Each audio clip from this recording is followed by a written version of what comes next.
Pada kesempatan kali ini saya akan melakukan beberapa pengujian data menggunakan aplikasi eViews. Di sini saya sudah menyiapkan beberapa data real estate, yaitu earning per share, debt to equity ratio, dan total asset turnover dari beberapa perusahaan real estate di Bursa Efek. Pertama-tama kita buka aplikasi eViews-nya. Kali ini saya menggunakan eViews 13. Pilih file, new, work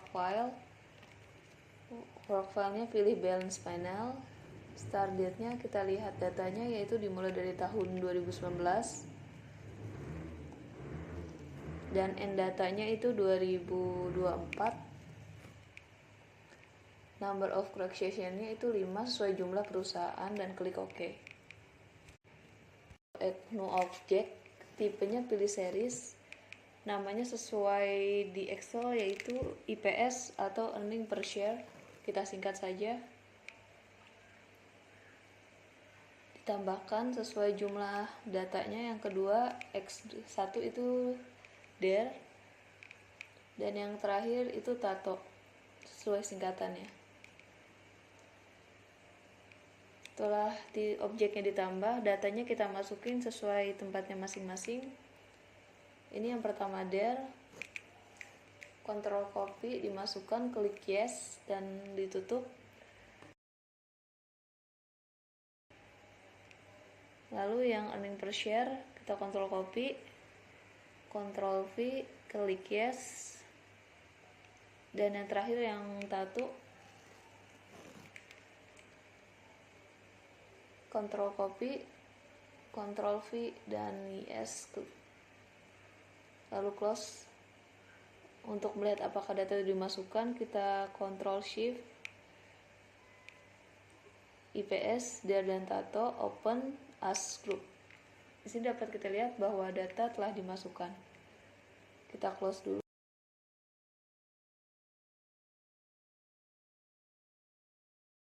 Pertama, kita akan melakukan uji normalitas.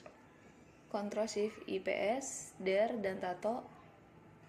Klik kanan, open as question. C-nya kita pindahkan ke samping IPS. Klik OK. Lalu view, pilih residual histogram. Dari hasil histogram kita hanya perlu fokus di nilai Jarquin Beranya, yaitu sekitar 18. Kita lihat kriteria darinya, di mana uji normalitas. Balik lagi ke Word, dimana jika nilai probability-nya kurang dari 0,05 maka ujinya tidak bisa dilakukan atau tidak terpenuhi, dan jika lebih dari 0,05 maka datanya dapat dipenuhi atau dapat dilakukan, yaitu sekitar 18. Berarti data ini dapat kita uji praktekan. Selanjutnya kita akan melakukan pemilihan model terbaik dari Chow test, Hussman test, dan LM test. Kita kontrol shift IPS, DER, lalu TATO, klik kanan, open as question. C-nya kita pindahkan ke panel option, none-nya kita ganti fixed, klik OK.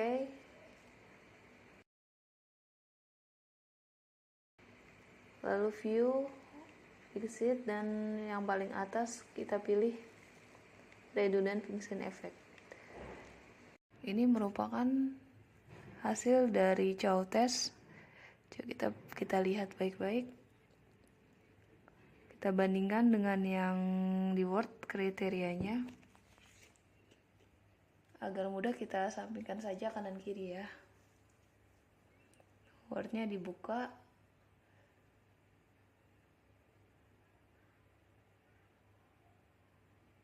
Kita lihat kriteria dari Chow test, di mana jika probability-nya lebih besar dari 0,05 maka yang digunakan adalah common effect model, dan jika lebih kecil dari 0,5 maka model yang dipilih adalah fixed effect model, di mana probability-nya yaitu 0,0096.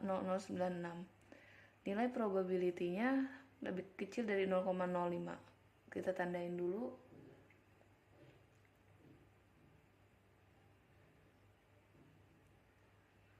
biar lebih mudah dilihat. Nah, nilai probability-nya itu 0,0096 lebih kecil dari 0,05, maka yang terpilih adalah Fick Effect Model atau FEM. Lalu untuk uji Hausman caranya sama seperti yang tadi, kita close dulu. Kita kontrol, shift, klik kanan, open, ask question, C-nya dipindah ke samping IPS, panel option, cross section dipilih random dan OK, klik view, fixednya kita ganti jadi Hausman test. Dapat dilihat hasilnya sama, dimana hasil probability itu 0,045.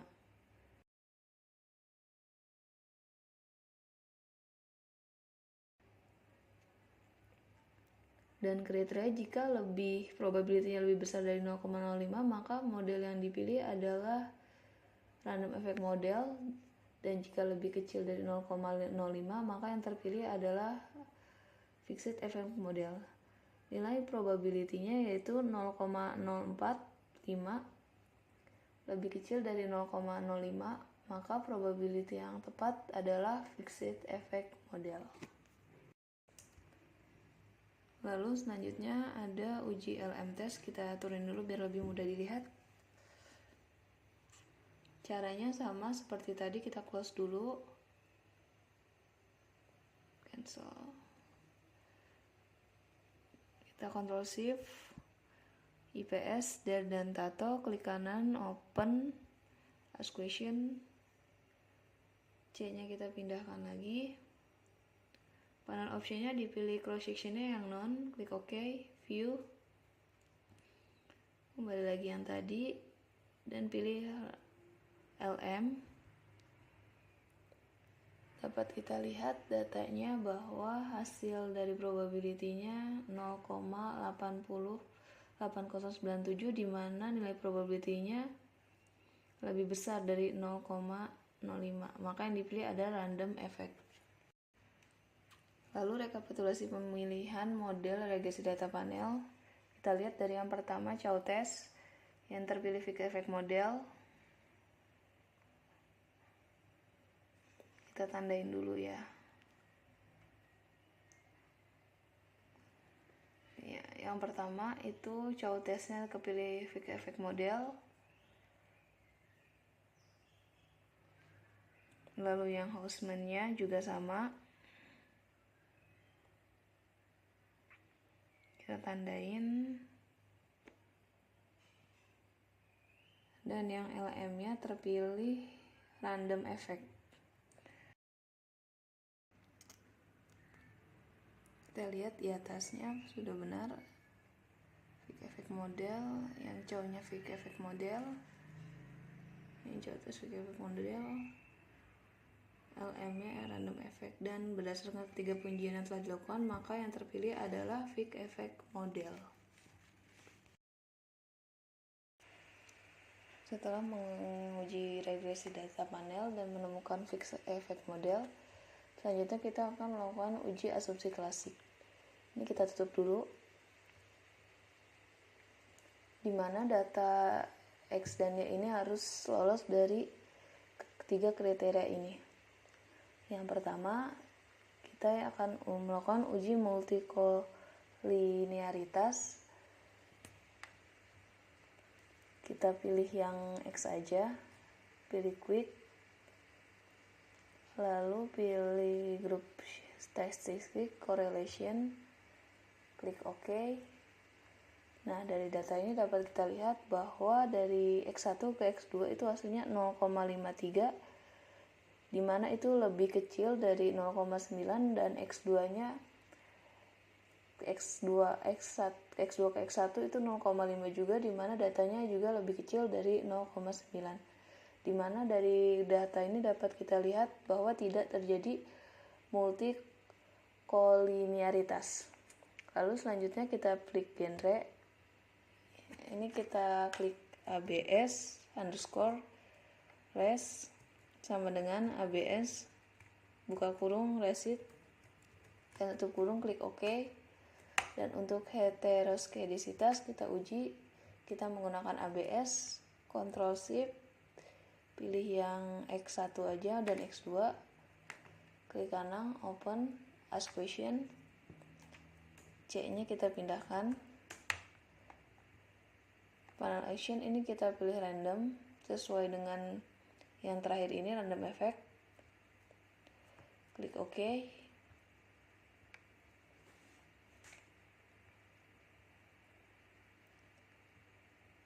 Kita lihat bahwa nilai probabilitas dari kedua X1 dan X2 yaitu 0,48 dan 0,4842 dan 0,4852, dimana kriterianya dari hasil probabilitasnya itu lebih kecil dari lebih besar daripada 0,05 atau 5%. Maka X1 ini dapat diterima dan tidak terjadi heteroskedisitas. Lalu untuk terakhir uji autokorelasi ini kita tutup. Untuk korelasi kali ini kita pakai X1 sebagai yang pertama, X2 dan Y yang terakhir. Klik kanan, pilih open as group. Bentar.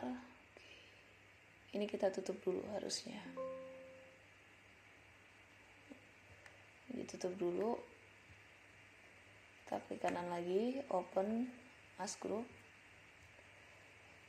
Lalu pilih view,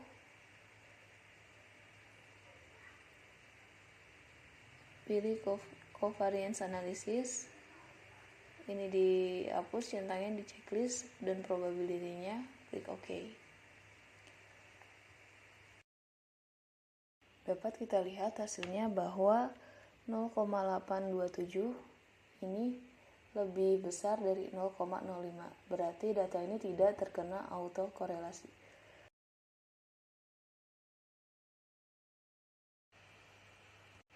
Selanjutnya kita akan melakukan beberapa analisis, yaitu pilih S, Ctrl Shift, Del, atau klik kanan, open, ask question, panel, pilih random sesuai yang terakhir, C-nya kita pindahkan, klik OK.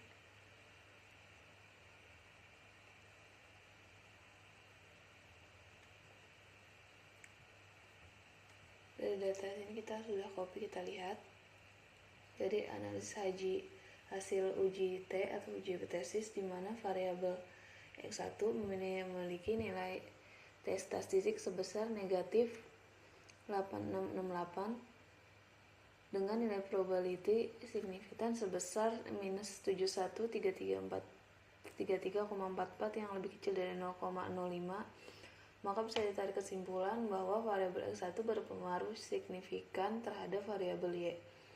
Lalu untuk variabel X2 sendiri memiliki nilai T statistik sebesar 0,2508 dengan nilai probability sebesar 64,8467 yang lebih besar dari 0,05. Maka bisa ditarik kesimpulan bahwa variabel X2 tidak berpengaruh signifikan terhadap variabel Y. Ini akan diwarnain. Lalu selanjutnya untuk analisis persamaan regresi, di mana angkanya yang ini, yang C, dari yang 3 ini dapat ditarik kesimpulan yaitu nilai konstanta sebesar 102,6427 yang artinya tanpa ada variabel dari DER dan Tato, maka variabel Y akan mengalami peningkatan sebesar 102%. Nilai koefisiensi regresi variabel X1 bernilai negatif sebesar negatif 713344, maka nilainya dapat diartikan bahwa nilai variabel X1 meningkat, maka variabel Y akan menurun sebesar negatif 71,3344. Begitu juga sebaliknya. Sementara nilai koefisiensi regresi variabel X2 bernilai positif yaitu sebesar 64,8467, maka bisa diartikan bahwa variabel X2 meningkat dari variabel Y dan juga meningkat sebesar 64,8467. Begitu juga sebaliknya. Untuk analisa hasil uji F atau simultan, diketahui nilai F statistik sebesar 101,7384